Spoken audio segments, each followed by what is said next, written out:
We have figured out as a country how to send people into spaceships and to be on other planets. Just think about that. But here's what we haven't done in 8 years. Figured out how to stop Russell Wilson. 8 years. No losing seasons. In now the toughest division, best coach division in football. So tonight the Seahawks and the Rams play. Rams have more good players. Rams should win the game. And it's funny about the NFC West because it's had star-studded coaches. San Francisco owned it for 3 years with Jim Harbaugh. And then Seattle owned it for 4 years with Pete Carroll. And then here came Sean McVay, and he's danced on everybody else's grave for a couple of years in Los Angeles. And everybody now, the media just fell in love with Sean McVay. The cheekbones, the charisma, he won. He's very verbal. He's very smart. He's very handsome. He is like the ultimate L.A. millionaire, right? He's got it all, baby. The career, the looks. And everybody fell head over heels. The Rams are going to spend big money and dominate. And you know why I never believed it? 2 reasons. Number one, the coaching in this division is the best in football. Pete Carroll is arguably, along with Belichick, the first or second best defensive mind in the last 10 years in the league. Kyle Shanahan, along with Andy Reid and Sean Payton, is one of the top 3 offensive coaches. And there's no question Sean McVay is the best young coach overall in the game. I don't know what's happening in Arizona, but those 3 alone, the coaching is way too good for any one coach to run away with this division. 3 of the top 5, 6 coaches in football are in the same division. Nobody's dominating it. But the second reason nobody's dominating it is Russell Wilson. I want you to think about this for a second. Russell Wilson lost his best receiver. He retired. The offensive line is so-so. His top running back was picked in the 7th round. He has a rookie wide receiver who dropped in the draft and a blocking tight end. And right now, he is neck and neck with Patrick Mahomes as the best quarterback statistically in the NFL. It makes absolutely no sense. Either does somebody on YouTube, who I watched yesterday, figure out the Rubik's Cube in 28 seconds, Men on the Moon, or me talking to my daughter in South Africa on a phone. Russell Wilson is unbelievable. The only team that could ever own this division, would be Seattle, and that's because of Russell Wilson. It's really unbelievable what he's done this year. He's having his best season as he lost his best receiver, his best running back's a 7th rounder. The offensive line is not ranked as a top 10 line. They're kind of rebuilding, to be honest with you, on the O-line and defense. And Peter King was on our show this week. I said, Peter, I don't know if he's the best player. He's certainly the best Seahawk ever. I said, but he is absolutely, in my lifetime, he's the best running quarterback in 30 years. He has the best touchdown ratio, meaning the percentage of passes that become touchdowns, he has the best ratio in 50 years. Think about that. The highest percentage of passes that become touchdowns. And Peter King, I said, Peter, he's the most underrated player of my life. I'm not even sure who's second, maybe Steve Young. We look at Russell Wilson, who is a quarterback metronome. He never misses any time. He never gets hurt. He's never banged up. Well, I'm sure he is. But he never, ever flinches. It's hard to say if you think a guy is going to the Hall of Fame one day that he's underrated. But if it's possible with any quarterback in football right now, it's Russell Wilson. Tonight, Rams have better players. Rams have far more. They have an elite offensive lineman. The Rams have a better receiving core. Rams have the best defensive lineman. Rams have better special teams. Rams should win. If they don't, it's because of Russell Wilson. Let me shift to this. I have a theory, and I think Joy and I talked about that this week. I would only pay athletes I had to pay, and I would only pay them when I have to pay them. I believe you win, and athletes want to win. I've seen it in the NBA for years. Players want to be relevant. Players give up money. Chris Bosh, LeBron, D. Wade, Anthony Davis, Kevin Durant, Steph Curry. They all give up money because players want to be relevant. So this is a fascinating story. Stefon Diggs is a wide receiver for Minnesota. Oh, he's good.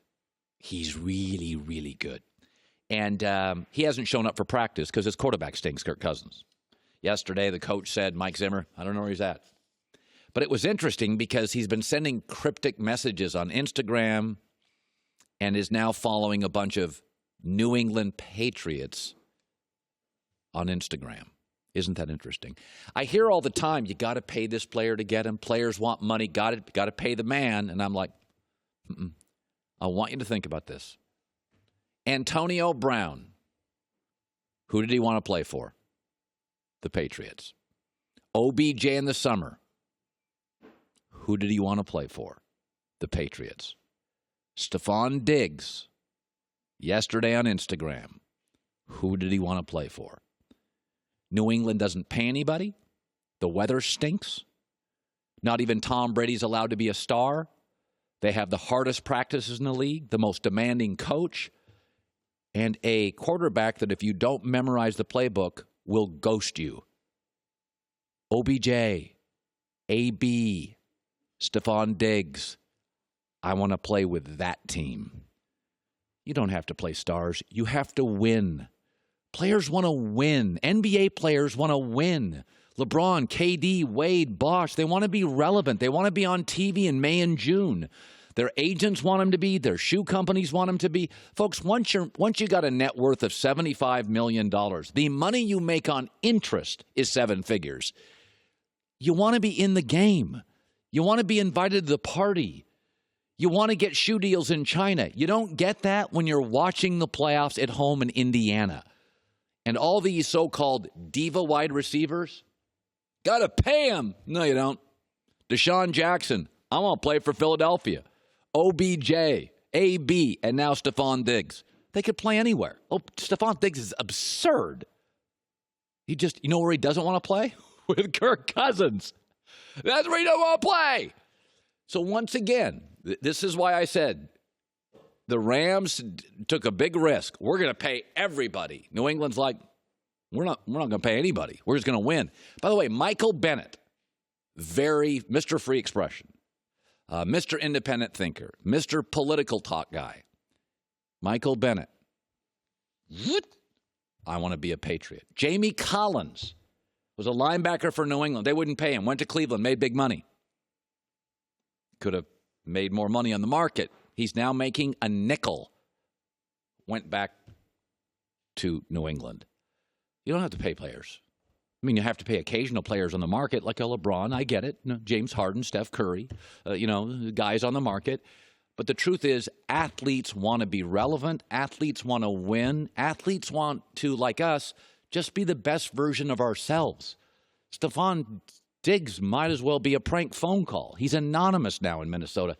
He just wants to catch the ball, be great, have fun. OBJ keeps showing us his watch. You know what OBJ really wants? A ring. That's what he really wants. It's what they all want. Rings, relevance. Once again, a star wide receiver wants to go to New England in crappy weather, no stars, we're not paying you, keep quiet, play football, be part of an awesome huddle, memorize the playbook, and our coach barks at you. Where can I sign up? And for the record, I got no problem with players getting paid who are stars, but isn't sports better when players care about winning as much as we do? And I think overwhelmingly, 99.9%, even the stars do. And that's a cool thing. There was an article in the USA Today from a writer, C. Joseph Wright. And that sounds a little, doesn't it? C. Joseph Wright. C. Joseph Run. C. Joseph Wright. So it's interesting. So he takes his notebooks covering the Cowboys, and he starts noticing something with Dak Prescott. We thought Scott Linehan is too conservative as a play caller, so they fire him. We think now, last week, we're like, Kellen Moore is too conservative and predictable. Are they, or are they realizing there's things Dak just can't do, and so they call plays to help him? In the 44 games where this writer had notes on the Cowboys, he started detecting a trend that they rarely asked Dak when he was under center to drop back and pass. That the Cowboys, when Dak's under center, they almost always run. almost always. And when Dak's out of the shotgun, they almost always pass. We both know predictability is a very bad thing in the NFL. So I went back and I said, let's not count Dak's rookie season. I don't count anybody's rookie season. Patrick Mahomes didn't play. I don't think you can count. I mean, it was nice for Lamar last year, but he's clearly better this year. So let's just take Dak's rookie year out. Let's not judge him on that. Let's go to 2017 to 2018 and this year. Now, this is with the best offensive line in football. This is mostly, overwhelmingly, with the best running back in football. You start to see, let's go to 17, the bad games. It's not just that they lose awfully to good defenses. So they get crushed by Denver, can't move the ball. Denver had the third best defense. Then they face Atlanta, the ninth best defense, can't move the ball. They lose by 20. They lose by 30 to the Eagles, who had the fourth best defense. They lose to the Chargers 28-6, and the Seahawks, and again, they can't move the ball. The following year, they open up with Carolina. Can't move the ball. The Panthers' defense at that time was ranked 15th overall at the end of the year, but they were healthy in week 1. They didn't have injuries. They then could not move the ball against Seattle, the Texans, the Titans, and were shut out 23-0 by the Colts. This year, they've played one elite defense in terms of personnel. Forget rankings now, it's early. They couldn't move the ball against the Saints. With the best offensive line, with mostly the best running back. Dallas doesn't just lose, they lose the same way. When you ask Dak to score in shootouts, he can't. Dak is 31-2 when he scores 20 points, telling you Dallas' defense is pretty good. Carson Wentz has already lost 2 games this year when he scored over 20. You see a trend with Dak is that Dak has to win a certain way. If he faces healthy, elite defenses, it gets ugly fast.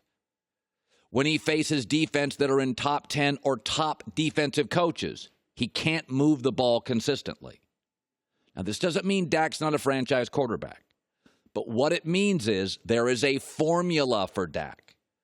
With the best offensive line and with Zeke, he has more ugly offensive games than any quarterback we consider to be in that $30 million range. Go back to 2017, 2018 in the Saints game. It's not great. It does give you pause. This is with the best O-line. This is with Zeke and a good defense. So what it tells you is Wentz and Mahomes, defense doesn't show up, they can win. Aaron Rodgers, defense doesn't show up, they can win. Russell Wilson, defense, Deshaun Watson. This is the difference between fantastic quarterback talents and winning quarterbacks. But clearly, if you dig deeper, there is a concern when they face top defensive personnel or top coaches. There have been a dozen absolute clunkers, almost all against top 10 defenses or healthy top defenses early in seasons. Again, I like Dak. Not anti-Dak. But, you know, this guy's notebook's got all these little things in it, and pretty soon you start digging it. It's like, hi, everybody. Thanks for watching. Subscribe here to get the latest from the show. Also, be sure to check out more of the best clips from The Herd or go watch a few segments from other shows on FS1.